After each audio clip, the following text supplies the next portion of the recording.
Hello दोस्तों, welcome to exam अड्डा 95। Friends, human body मानव शरीर से रिलेटेड काफ़ी इम्पोर्टेंट प्रश्न इस वीडियो में दे रहा हूं और ये सभी एग्ज़ाम के लिए काफ़ी इम्पोर्टेंट है। एनटीपीसी एग्ज़ाम में भी इस पीडीएफ से काफ़ी प्रश्न पूछे जा रहे हैं इस टॉपिक से। पहला प्रश्न है, लाल रक्त कण रेड ब्लड सेल्स का निर्माण कहाँ होता है? लाल रक्त कण रेड ब्लड सेल्स का निर्माण होता है अस्थि मज्जा में। अस्थि मज्जा यानी red blood cell, bone marrow इसको इंग्लिश में कहते हैं। तो लाल रक्त कण का निर्माण होता है अस्थि मज्जा में। अगला प्रश्न है, लाल रक्त कण का जीवन काल क्या होता है? तो लाल रक्त कण का जीवन काल होता है 120 दिन का, 120 दिन का। और आरबीसी जन्म लेता है अस्थि मज्जा में और इसका डेथ कहाँ होता है? तो यानी मृत्यु होता है प्लीहा में। प्लीहा में मृत्यु होता है। जन्म होता है अस्थि मज्जा में, मृत्यु प्लीहा में और जीवन काल 120 दिन होता है। श्वेत रक्त कण का जीवन काल क्या होता है? तो श्वेत रक्त कण का WBC का जीवन काल क्या होता है? तो 1 से 4 दिन। श्वेत रक्त कण व्हाइट ब्लड सेल को क्या कहा जाता है? तो व्हाइट ब्लड सेल को कहा जाता है ल्यूकोसाइट।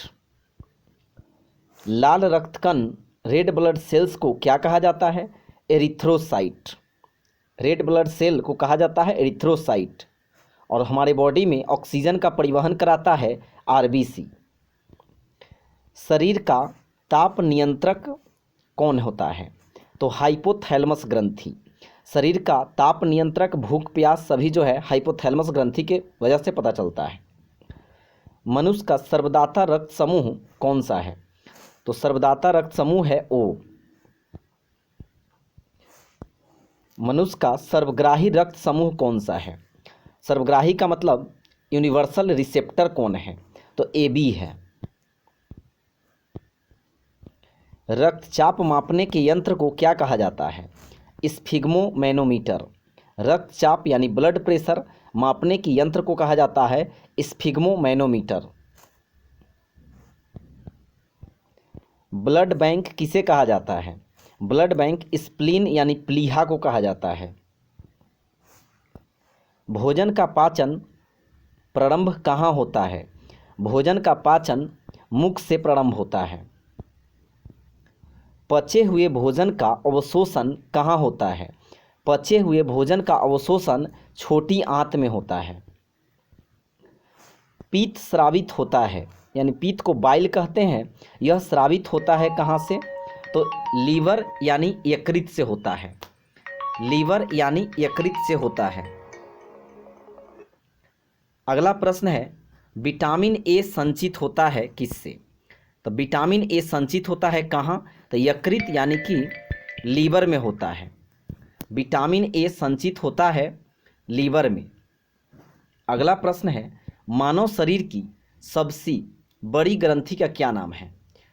तो मानव शरीर की सबसे बड़ी ग्रंथि का नाम है, लार्जेस्ट ग्लैंड है हम लोगों का बॉडी का, यकृत यानी कि लीवर है। यकृत यानी कि लीवर मानव शरीर की सबसे बड़ी ग्रंथि है। मानव शरीर की सबसे छोटी ग्रंथि, जिसको मास्टर ग्रंथि भी कहते हैं, उसका क्या नाम है? तो पिट्यूटरी ग्रंथि। सबसे छोटी ग्रंथि यानी मास्टर ग्रंथि है पिट्यूटरी ग्रंथि। इसी को हम लोग पीयूष ग्रंथि कहते हैं और इसका वजन होता है 0.6 ग्राम। मनुष्य में पसलियों की संख्या यानी रिब्स की संख्या कितनी होती है? मनुष्य में पसलियों की संख्या 12 जोड़ी होती है यानी कि 24 होती है। शरीर में हड्डियों की कुल संख्या कितनी होती है? तो शरीर में हड्डियों की कुल संख्या 206 होती है, लेकिन वही नवजात शरीर में यानी बच्चों में 300 होती है। शरीर में मांसपेशियों यानी कि मसल्स की कुल संख्या कितनी होती है? शरीर में मांसपेशियों की कुल संख्या 639 होती है।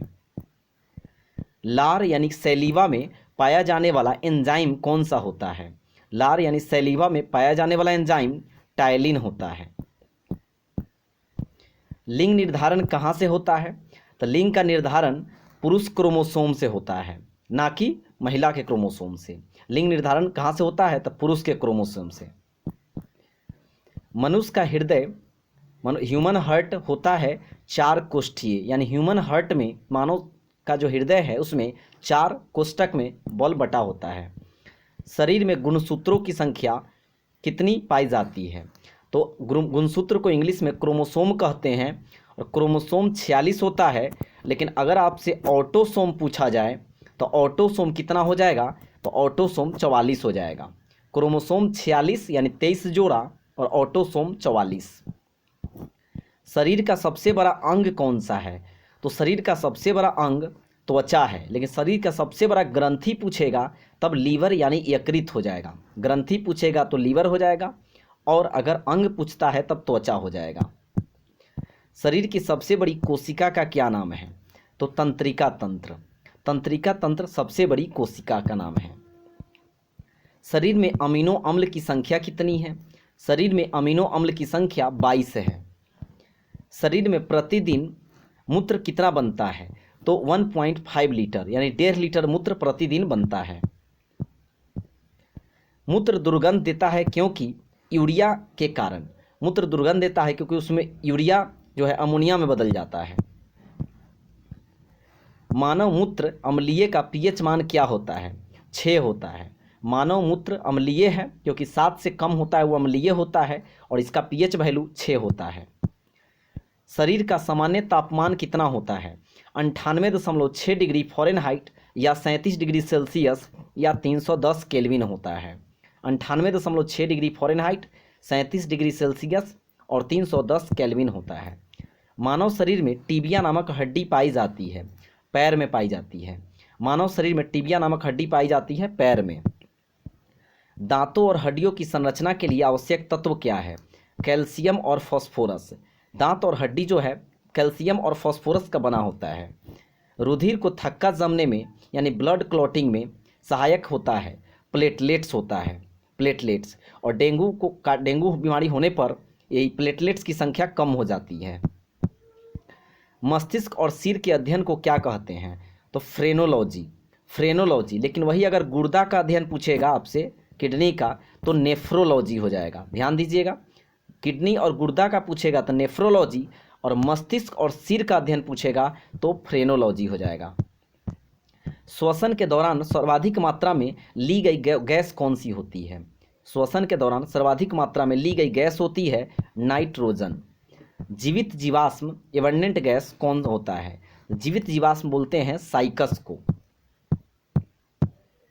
मिनी माता रोग किसके कारण होता है? जल में मरकरी के प्रदूषण से होता है। मिनी माता रोग जल में मरकरी के प्रदूषण से होता है। मानव त्वचा ह्यूमन स्किन का अध्ययन करने वाली विज्ञान क्या कहलाती है?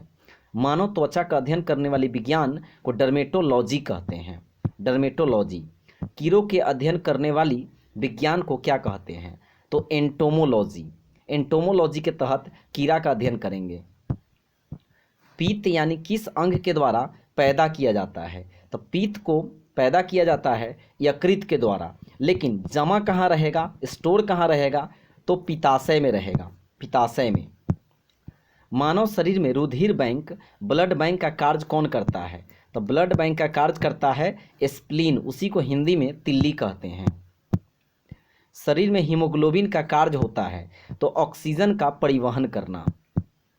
हीमोग्लोबिन में क्या होता है? तो हीमोग्लोबिन में लोहा होता है। लोहा का संकेत क्या होता है? Fe होगा, Fe, और परमाणु संख्या 26 है। मानव शरीर में खून किसके उपस्थिति के कारण नहीं जमता है? तो मानव शरीर में खून किसके उपस्थिति के कारण नहीं जमता है? हिपेरिन के कारण।